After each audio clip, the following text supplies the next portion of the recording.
I said to her, to my mother, why didn't you, your friends, your folk, your family, why didn't you do something to stop these bad things from happening? Stop Hitler and stop these death camps. You should have done something. You must have known. I was really upset. My reproach was bitter. She listened, and she paused, and very quietly, and in a sad tone of voice, she said, we didn't know about any of that. We just did not know. We did not hear about anything like that. Well, now I know why she did not know. It is because these things did not happen. It is only since the last couple of years, since about 2014, that I have begun to understand that this is the biggest and most pernicious and persistent lie in all of history. Everything has been turned upside down, on its head. Yes, there were detention camps. Nobody denies that there were camps. And yes, the prisoners were kept against their will. Again, nobody denies that. But these were work camps. The prisoners of the camps were being kept as healthy and as well fed as was possible in those terrible war years. They needed to be kept healthy. How else could they perform the work?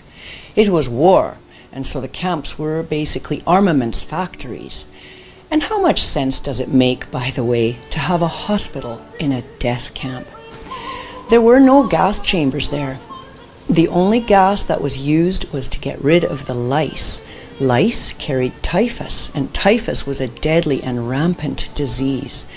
So they had to delouse the clothing to keep the people healthy. Now, why would they do that if the goal was to just exterminate the Jews? Makes no sense. That is the 6 million lie, as I now like to call it, in a nutshell. There is so much more to learn about this, and this is all readily available now in 2016 thanks to the digital age, with or without the thought laws. Back to my family. What a relief it is for me to learn that my parents and grandparents were not part of a people that suddenly became monsters overnight. The reproach which I directed at my mother, I wish I could apologize to her for this. I am, in effect, apologizing to her now, to her spirit. I would like to invite you to find out more by searching the following titles that had such a meaningful and healing influence on me. Thank you.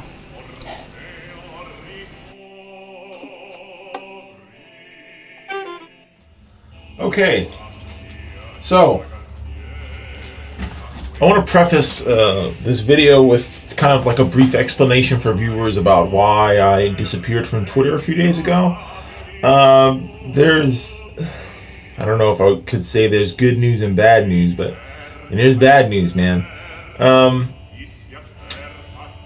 As usual, I was doing research for this channel, and research for this channel involves consuming a lot of extreme right-wing content. Number one, to get insight into what I'm criticizing, and number two, to sort of arm myself in confrontations online, so that I know the opposition's position, almost better than they do. It was Holocaust Remembrance Day, and the fascist YouTube channel Red Ice TV decided to do the unthinkable and troll Holocaust Remembrance Day, which to me seems completely incomprehensible. It's one thing to whatever, like have those alt-right positions about, Jewish conspiracy theories and all that stuff. It's another thing to boldly challenge the reality of the Holocaust on Holocaust Remembrance Day. It's sort of like this sadistic, passive-aggressive behavior that just kind of like every minute that I watched of the clip at the beginning of this is the part of the video that they were making, which was basically talking about this Canadian former politician named Monica Schaefer, sort of a local hippie weirdo, who after years of running for the Green Party and being in left-wing politics, you know, not in like mainstream left-wing politics like Trudeau or something, but being like out there in that like trippy anti-vaxxer, loose change, 9/11 conspiracy theory crowd. So I mean, she, you know, particularly the reason she left the Green Party, Schaefer did, was because they weren't addressing 9/11 conspiracies.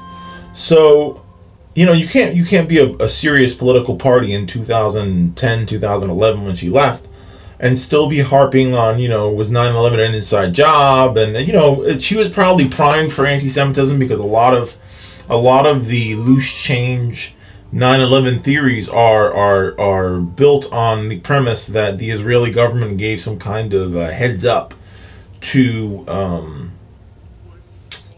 Jewish Americans who were working at the Trade Center that day, and that they were complicit. They didn't pass on it's just a standard "the Jews did it" narrative. So Red Ice TV, Nazi CNN, decides they're going to put up a video defending Holocaust denier Monica Schaefer on Holocaust Remembrance Day because they want to trigger the libs. And man, I got triggered. I really got carried away. You know, there's a lot of things about the alt-right that really pisses me off, but the fact that they challenge the reality of the most horrifying political event, mass murder in the last 200 years, definitely sets me off into an aggressive space. And so I went on to Twitter, and it wasn't the only tweet that I made. And it was, you know, it was irresponsible of me because, you know, I gotta, you know, if you're still on Twitter now, they are just but fair. I mean, tough but fair, excuse me. 50% of why I got banned from Twitter is because these alt-right Nazi trolls have been up my ass for quite some time, trying to get me silenced, put off of all platforms. And, you know, so like every tweet that I made would get like, you know, that was even close to being sensitive content would get reported by a bunch of alt-righters who wanted to, you know, BTFO me. And me knowing this, and I should have known better, because I had been flagged into restricted mode earlier that day. Mass flagged, because that's another technique the alt-right uses against people that they don't agree with. And I got mass flagged, and one of my videos got restricted. A few hours later, I go on Twitter and make the statement that Holocaust deniers should be executed. Now, this is not a position in keeping with my anarcho-communist philosophy.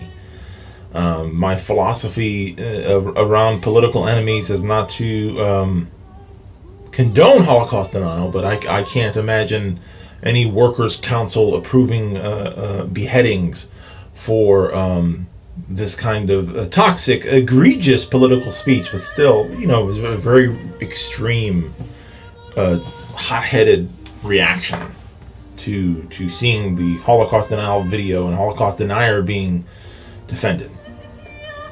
And they were basically making the same martyr narrative that they always make around Holocaust deniers, that Monica Schaefer is privy to some kind of profound revelatory truth about the exaggerations or, you know, wholesale fabrications of Jewish victims, in spite of all the filmed records, in spite of all the existing documents, in spite of every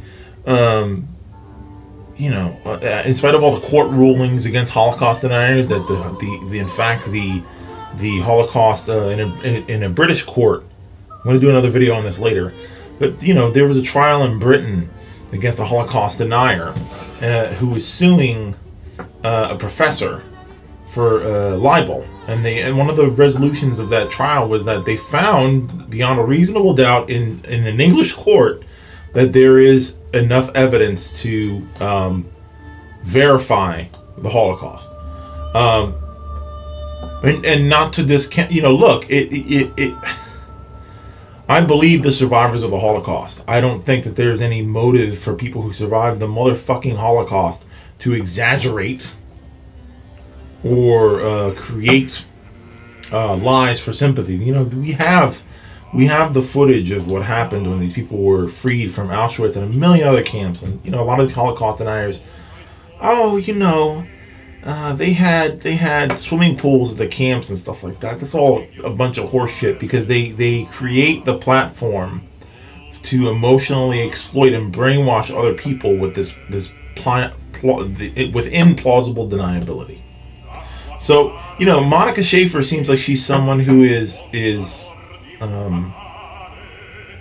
been activated by feelings of guilt over, when she was young and left-leaning, she tried to hold her mother accountable for not acting, during the Holocaust, which is her mother was not a collaborator, but she was a German citizen who didn't agitate against the regime during the Holocaust. Her mother responded to her that she didn't know about the Holocaust, and it's true that the German government under Hitler did propagandize very heavily that the work camps were, that the concentration camps were like just labor camps, that they were just for work, and the people weren't being killed, and people weren't being starved, and even though they were detained, they were being treated humanely, which was obviously a crock of shit. It's fucking Nazis, man. So, I don't believe in shaming people who were passive, civilians who were passive during the Holocaust. There was nothing they could do against a complete authoritarian government. There was nothing they could do without risking their own lives and lives of their children. So, I wouldn't go out there and find a 90-year-old German lady who didn't participate, actively in the Holocaust and go, why didn't you kill Hitler? But I think that Monica feels guilt over putting these allegations towards her mother, and someone did, religion like Scientology, cults, having common a lot of stuff with the psychology of the alt-right in that they find you. I remember that they used to put in manuals for Scientology that they would find people who were grieving in order to present them with Scientology as a solution. And I think that the alt-right finds people who are in very vulnerable positions in their lives, and then presents them a form of religion, a form of utopianist idea that frees you from guilt, because it's all the Jews' fault, according to alt-right philosophy. You don't have to be accountable for anything you've done. You don't have to be accountable for the way that your culture or your people have inflicted any kind of atrocities because the Jews were behind it, or the Jews are exaggerating it, or something like that. So, I can comprehend the tragic appeal of someone who's paralyzed by grief and guilt, and survivor's guilt, in the wake of losing a family member, being vulnerable to these philosophical vultures in the alt-right. That doesn't exonerate her Holocaust denial, because the whole thing of martyring Monica Schafer is to create some kind of a quasi-Orwellian frame around her, that she's some kind of profound truth-sayer and she's being imprisoned. Now, Germany has laws about Holocaust denial resulting in imprisonment, and everyone knows that I am not a fan of unnecessary imprisonment. I think within the existing order it makes sense. But underneath an anarchist society, no, you would not imprison people for Holocaust denial. It just wouldn't work that way. There would be, provisions to restrict that kind of stuff. And again, people wouldn't be living under sort of capitalist society where they sell you all this identity stuff, and Holocaust denial just another marketing scheme, another fundraising campaign. So, under the existing system, I can comprehend why Germany does not want people trying to rehabilitate the reputation of Adolf Hitler, let alone empower a narrative that would propel someone like him back into a position of absolute power. So your boy got banned from Twitter for, I was wrong. In the end, I was wrong. I'm not going to do like a lot of these alt-righters do and blame the platform. I fucked up. And I made an extreme statement that was, even in anger, and even if it wasn't deeply sincere, it was making an advocacy for violence against people who denied the Holocaust. And that's wrong. And I apologize to you here because, Twitter's a useful tool for spreading these videos and reaching you, the viewer. So, I'm going to give it a few weeks to cool off. I'm going to see if I start another Twitter account. Maybe I will, maybe I won't. I woke up my Tumblr because that's, I guess Tumblr now is like the Twitter banning is starting to hit lefties. When right-wingers get banned from Twitter, they go to Gab. I guess like left-wingers who get banned from Twitter, we're going to just go and we're just going to go to Tumblr. So I'm going to try and see if I can develop my Tumblr so I'm not so dependent on Twitter. I have a Facebook, but it's not really public. There are people from this community that know me on Facebook, but I'm not sure that I want to create a Facebook for myself as a public figure. I was very comfortable with my identity as a public figure being deeply related into this symbiosis between YouTube and Twitter. And I will keep this channel going, and I will, double down my efforts to get awareness to you, the viewer. If you can, please tap that bell if you haven't yet. When you subscribe, they give you the option of whether to get all notifications, just occasional notifications for this channel. And yeah, we're dented and a little hobbled, but I always said I'm not going to stop this struggle as long as one person other than me is watching this channel. We're going forward. So thank you, my beloved comrades. We'll see you soon.